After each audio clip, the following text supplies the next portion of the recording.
हाय बेचारी बहू। सरिता की शादी एक अच्छे परिवार में हुई है। उसका पति रोहन उसे बहुत प्यार करता है। घर में उसकी सास शांति और ननद मीनाक्षी भी है, जो सरिता के किसी काम में दखल अंदाजी नहीं करती। लेकिन फिर भी सरिता को ऐसा लगता है कि दुनिया की सबसे ज्यादा बेचारी बहू वही है और सबसे ज्यादा अत्याचार उसी पर हो रहा है। माँ जी, ये लीजिए आपकी चाय।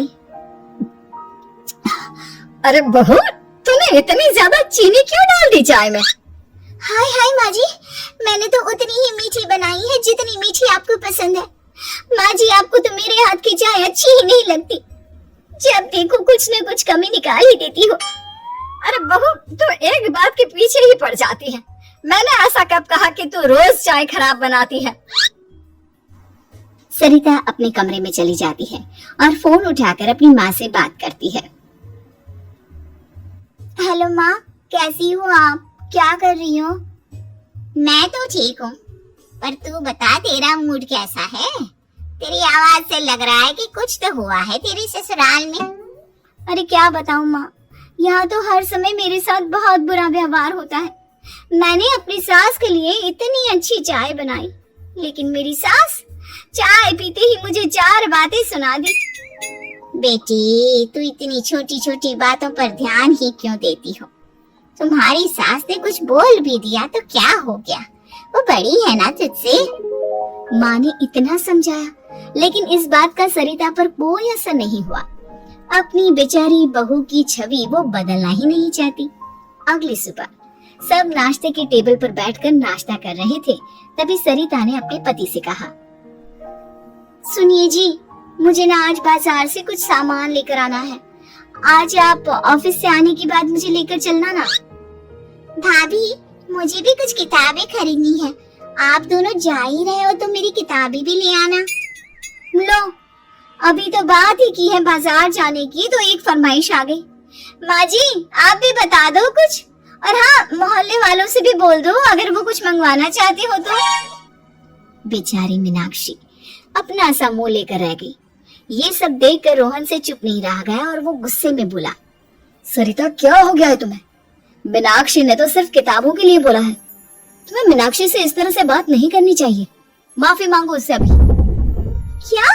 मैं माफी मांगू? दिन भर आपके घर के काम करूं मैं, आपके और आपके घर वालों की बातें सुनूं मैं, और अब माफी भी मैं मांगू?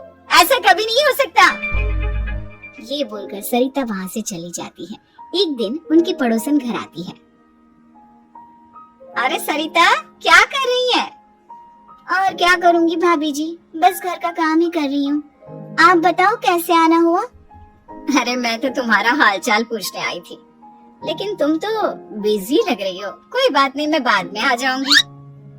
और क्या करूँ भाभी जी, जब से शादी होकर आई हूँ ना, बस काम ही कर रही हूँ। और इस घर में ना कोई मेरी कदर नहीं करता। पति है जो बस घर से ऑफिस, ऑफिस से घर। ननद को तो कॉलेज से फुर्सत नहीं। बची सास तो उनका सारा समय मेरी गलतियाँ निकालने में लग जाता है। अरे ये क्या कह रही हो सरिता? तुम्हारी सास तो पूरे मोहल्ले में तुम्हारी तारीफ करती फिरती है कि तुम बहुत अच्छी हो, पूरा घर तुम्ही ने संभाल रखा है। हाँ तो क्या हुआ, इसमें गलत क्या कहती है? सच्ची तो कहती है। मेरी मर्जी के बिना इस घर का पत्ता भी नहीं हिलता।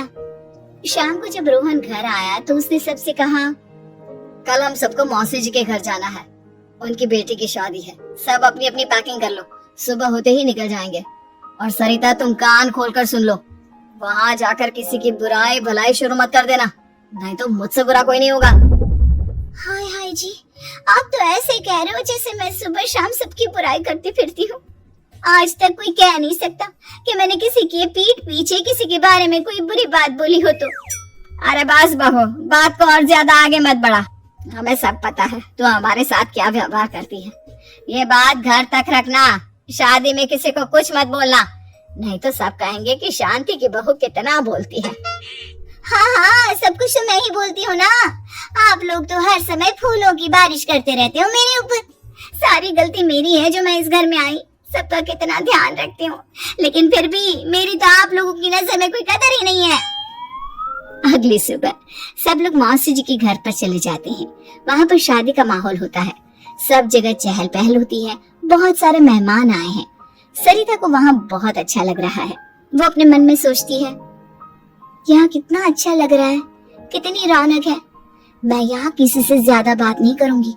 अगर मेरे मुंह से कुछ ऐसा वैसा निकल गया तो रोहन जी तो मुझसे गुस्सा हो जाएंगी। सरिता ये सब सोच ही रही थी कि वहाँ रोहन की कजिन साक्षी आ गई और सरिता से बोली, आप सरिता भाभी हो ना? जितना आपके बारे में सुना था, आप तो उससे भी ज्यादा सुंदर हो। हाँ वो तो है, मेरी सुंदरता की तारीफ सब करते हैं।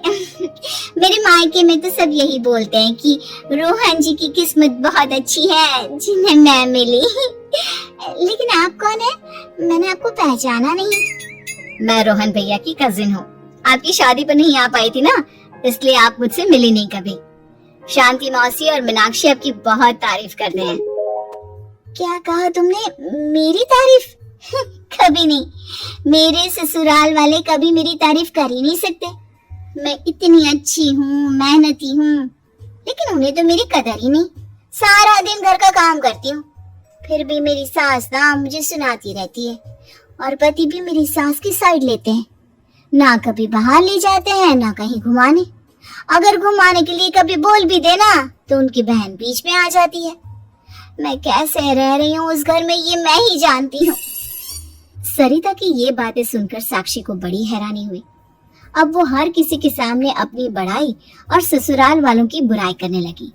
रोहन और शांति को सरिता पर बहुत गुस्सा आया, लेकिन वो चुप रहे। अगले दिन जब वो अपने घर पर आए, सरिता, तुमने क्यों सबके सामने मेरी इज्जत का तमाशा बनाया? तुमसे बोला था ना कि चुप रहना। अजी ऐसा भी क्या कह दिया मैंने जो इतना भड़क रहे हो? तुम जहाँ जाती हो अपना रोना शुरू कर देती हो, कभी किसी दूसरे की बात ही नहीं सुनती, बस अपनी कहती रहती हो। तुमने सबके सामने हमारा तमाशा बनाकर रख दिया है। हे भगवान, मुझे अपने पास बुला ले। जिस घर में मेरी कदर ही नहीं, उस घर में मेरा क्या काम? अरे क्या करूंगी मैं यहाँ रहकर?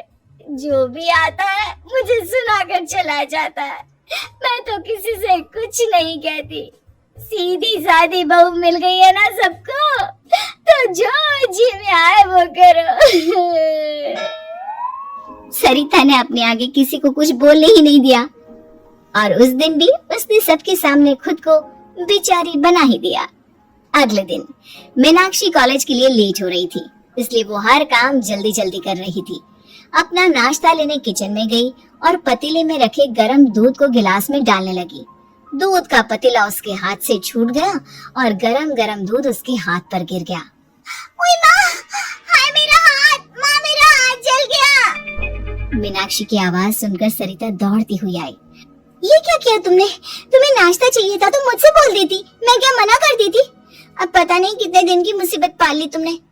सरिता मीनाक्षी को उसके कमरे में ले गई और उसका बहुत ख्याल रखा।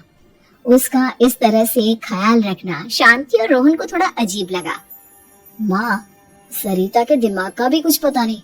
कल शादी में सबको इतना कुछ बोलकर आई है हमारे बारे में, और अब मीनाक्षी की कितनी अच्छी देखभाल कर रही है। ये ऐसा क्यों करती है? बेटा, तेरी बीवी की ना आदत हो गई है सबके सामने खुद को बेचारी दिखाने की, और आदत इतनी जल्दी नहीं बदलती। जब ये बोलना शुरू करती है तो रुकने का नाम ही नहीं लेती, इसलिए इसे पता ही नहीं चलता कि ये किसके सामने क्या बोली जा रही है। लेकिन दिल की बहुत अच्छी है।